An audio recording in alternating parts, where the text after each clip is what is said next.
I find this fascinating. There is this tradition in world champion fighters of abstaining from sex before a fight.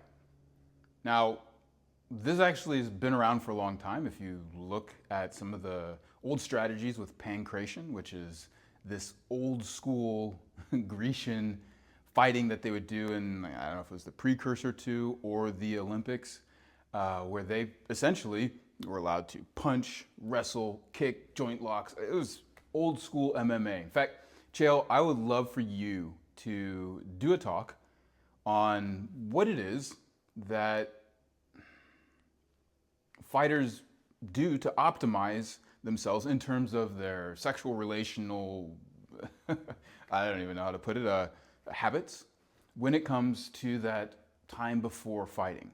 I know that hearing you speak, you talk a lot about wrestlers and the extremes of what they go to. In fact, just, if you get a chance, check out Chael Sonnen. It's amazing if you want to learn about MMA, but he talks about how he not a big fan of Andrew Huberman because he talks about cold baths and saunas and all these different things to boost testosterone levels, and he said that they all did that and it didn't get them jacked the way that there was these promises. And to get the testosterone levels that Andrew Huberman said you get, that was not possible through that. So I'm curious, of all the different things that have been experimented with at the wrestling room as well as in the fighting world, Chael, what have you found out when it comes to sexual habits?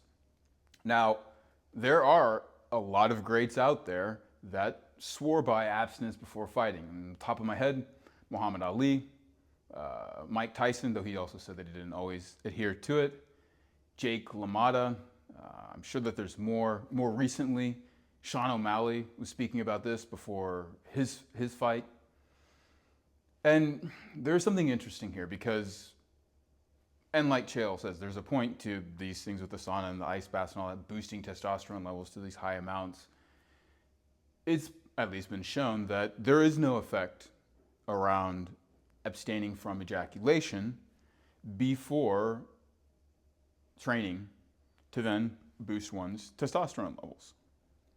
I think there was a study from China, I think it was like 2021, where they were talking about elevated testosterone levels. I think it was 141, 143, whatever. You get the idea. % for those that abstained for is either a week or 10 days. Well, that study was taken away, retracted, one of the two, taken away from out of publication because it was shown to be erroneous. Now, the things that I do find interesting, though, is that if you do look at studies, after ejaculation, you have a drop in dopamine, which is the neurochemicals that help you stay motivated.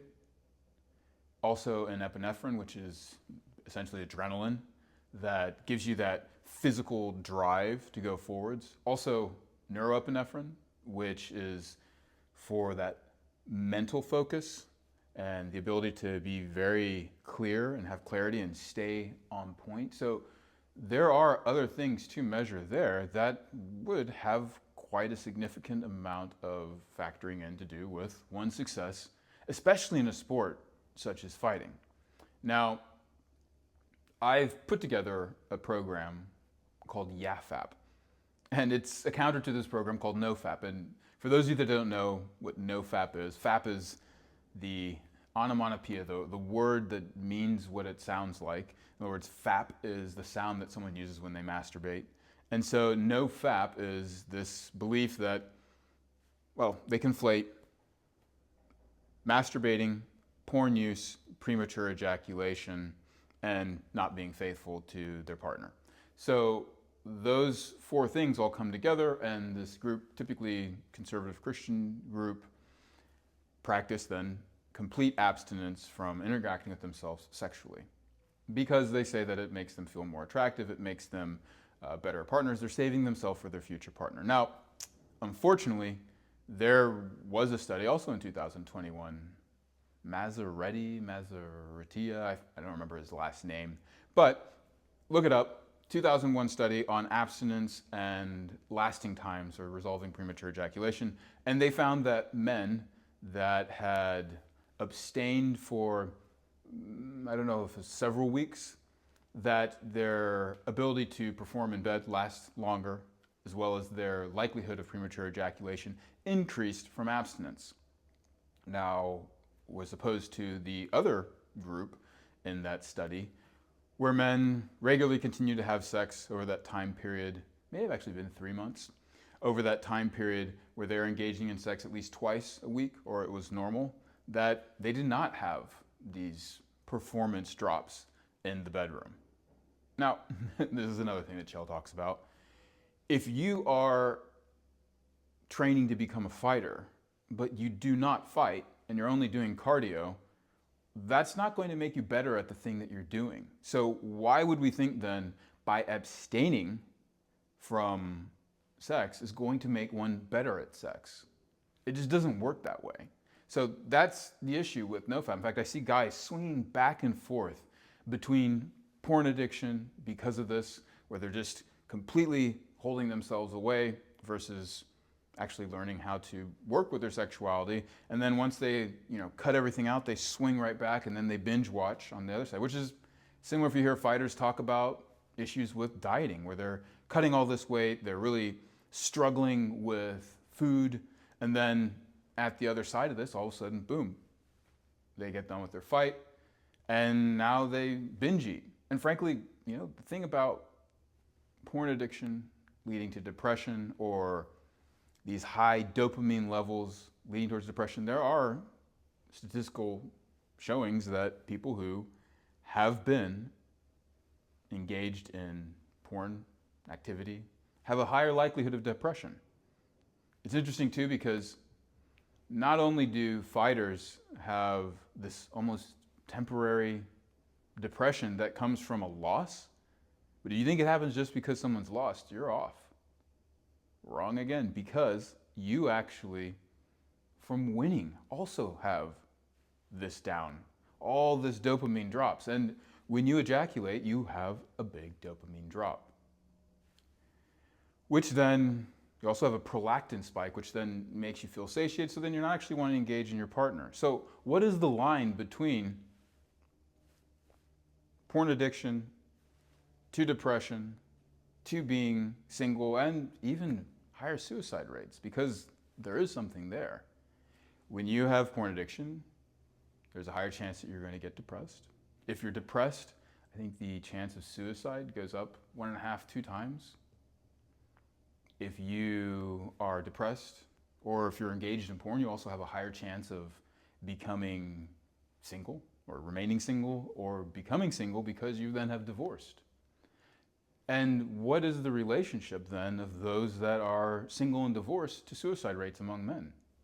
Again, 1.5 to 3 times higher in single men, and the most high in those that are divorced into suicide rates. So we're talking here about mental health.